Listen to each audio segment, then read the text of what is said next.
Welcome back to oldie sweet channel. நம்ம சேனலில் FM antenna எப்படி பண்ணுறோன்னு சொல்லி நம்ம ஏற்கனவே ஒரு வீடியோவில் போட்டிருக்கிறோம். அந்த வீடியோ வந்து நல்ல சக்ஸஸாக போயிட்டுருக்கு. நிறைய பேர் அதை ட்ரை பண்ணி பார்த்துட்டு நல்லா இருக்குன்னு சொல்கிறாங்க. நம்ம subscriber mister Muthukumar from Sivakasi அவங்க வந்து ஒரு ஆண்டனா ரெடி பண்ணியிருக்கிறாங்க எஃப்எம்முக்காக. சூப்பராக இருக்குது. அதாவது டிஷ் ஆண்டனா, பூஸ்டர் கிடையாது, கெயின் கண்ட்ரோல் கிடையாது, ஒன்லி ஆண்டனா மட்டும்தான். அது வந்து ரொம்ப ஈஸியாக அவங்களே பண்ணியிருக்கிறாங்க. அந்த வீடியோ எனக்கு அனுப்பி தந்திருந்தாங்க. அந்த வீடியோ நான் பார்த்தேன், நல்லா இருந்துச்சு, நல்ல குவாலிட்டியாக இருக்குது. நிறைய சேனல்ஸ் வந்து ரிசீவ் ஆகுது. ஸோ நான் அவங்ககிட்ட கேட்டேன், இதை வந்து நம்ம சேனலில் பப்ளிஷ் பண்ணலாமான்னு சொல்லி கேட்டேன்.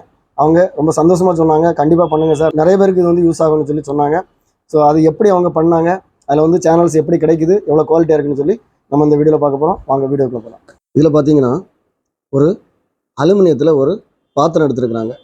ஒரு பெரிய பாத்திரம், அதாவது நம்ம பிளாஸ்டிக் டப்புன்னு சொல்லுவோம், அது மாதிரி இது அலுமினிய டப்பு. 4 அடி விட்டம் இருக்குது. நீங்கள் இப்போ வீடியோவில் பார்த்துட்டு இருக்க மாதிரி ஒரு அலுமினிய டப்பு எடுத்துக்கங்க, 4 அடி விட்டம். இதில் பார்த்தீங்கன்னா சென்டரில் ஒரு ஹோல் எடுங்க. அதாவது அந்த ஹோல் வந்து 3/4 இன்ச்சு பைப்பு உள்ளே போகிற மாதிரி இருக்கணும்.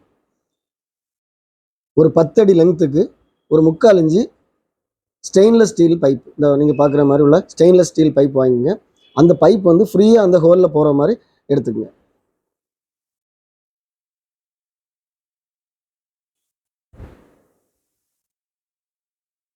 இந்த பைப்பை அந்த பாத்திரத்தில் அந்த மிடில் வச்சு கீழே வந்து ஒரு 1/2 அடி பைப்பு கீழே நிற்கணும்.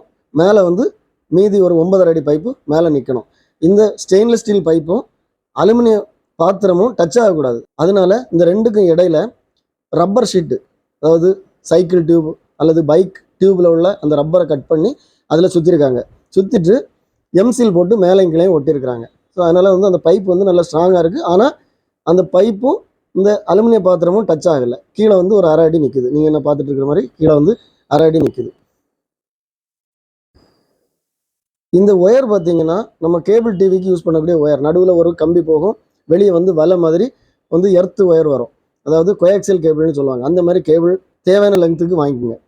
அதில் அந்த சென்டரில் உள்ள கம்பியை இந்த பாத்திரத்தில் இந்த ஒட்டியிருக்கிறாங்க பாருங்கள், இது மாதிரி இந்த பாத்திரத்தில் சைடில் படுறது மாதிரி நீங்கள் அதில் டச் பண்ண வச்சுட்டு அதில் எம்சில் போட்டு விட்ருங்க. அப்போ அந்த சென்டர் கம்பி வந்து அந்த பாத்திரத்தில் இதில் இருக்கிற மாதிரி படுது. அந்த எர்த்து ஒயர் வந்து பார்த்திங்கன்னா அந்த சைடில் இருக்கக்கூடிய அந்த வலை ஒயர் வந்து அந்த மிடில் வரக்கூடிய அந்த பைப்பில் கீழே உள்ள அந்த 1/2 அடி லெங்த்தில் அதில் வந்து முறுக்கி விட்டுருங்க. முறுக்கி அதுலேயும் டேப் அடித்து விட்டுருங்க.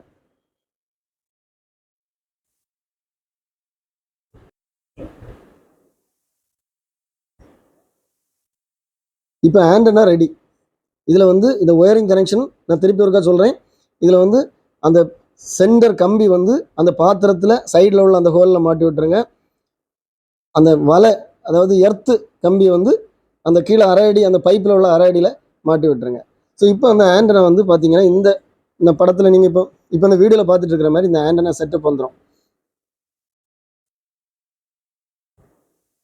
இதை வந்து மொட்டை மாடியில் நம்ம எந்த இடத்துல இடம் வந்து கரெக்டாக இருக்குதோ அந்த இடத்துல நீங்கள் செட் பண்ணுங்கள். இதில் வந்து இவர் என்ன பண்ணியிருக்கிறாருன்னா ஒரு ஸ்டாண்ட் ரெடி பண்ணியிருக்கிறாரு. அந்த ஸ்டாண்ட் வந்து டிஷ் ஆண்டனாவுக்குள்ள ஸ்டாண்டு. அவங்க என்ன சொல்கிறாங்கன்னா, அந்த ஸ்டாண்ட் வந்து என்கிட்ட இருக்குது, அதனால நான் அதில் வச்சுருக்கேன்னு சொல்லி சொல்கிறாரு. இன்னொன்று, நேராக வானத்தை பார்த்து வைக்கக்கூடாது.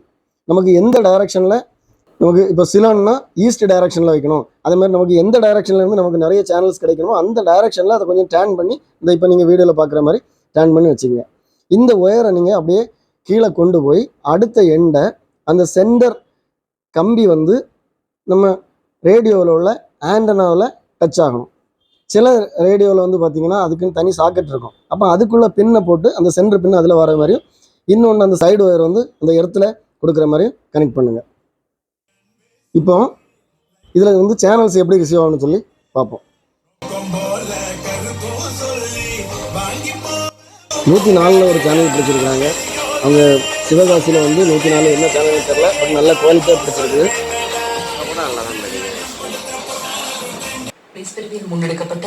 சிலனில் சக்தி எஃப்எம் ஒன்று பிடிச்சிருக்காங்க. அப்புறம் இது என்ன தென்றல் எஃப்எம்னு சொல்கிறாங்க. ஸோ பார்த்தீங்கன்னா நிறைய சேனல் கிடைக்குது வரிசையாக. அவர் வந்து பெரிய வீடியோவாக வச்சுட்டு இருக்கிறாரு. ஃபுல் வீடியோ போடுறதுக்கு டைம் இல்லை, அதனால் நான் ஷார்ட் கட் பண்ணி போடுறேன். வரிசையாக பிடிக்குது பாருங்கள். ஒவ்வொரு சேனலும் எல்லாமே நல்ல குவாலிட்டியாக இருக்குது. இதில் என்ன ஸ்பெஷல்னா ஒன்லி ஆண்ட்ராய்டு மட்டும்தான். இதில் வந்து பூஸ்டரோ அந்த கெயின் கண்ட்ரோலர் தேவையில்லை. ஒன்று ஆண்ட்ராய்டு மட்டும் டைரெக்டாக அந்த ஒயர் எடுத்து கொடுத்துருக்காங்க. பட் இவ்வளோ சேனல் கிடைக்குது, ஆச்சரியமாக இருக்குது. நீங்களும் ட்ரை பண்ணி பாருங்கள். இதை மாதிரி வந்து ஏன்னா இது வந்து ரொம்ப ஈஸியாக கிடைக்குது. ஒரு பாத்திரம், ஒரு பைப்பு, அப்புறம் கொஞ்சம் ஒயர் தான், அவ்வளோதான். நல்ல எஃப்எம் வந்து நிறைய சேனல்ஸ் கிடைக்குது. ட்ரை பண்ணி பாருங்கள். இந்த வீடியோ பார்த்துருப்பீங்க. உண்மையில் இந்த ஆண்டனா வந்து ரொம்ப நல்லாயிருக்கு.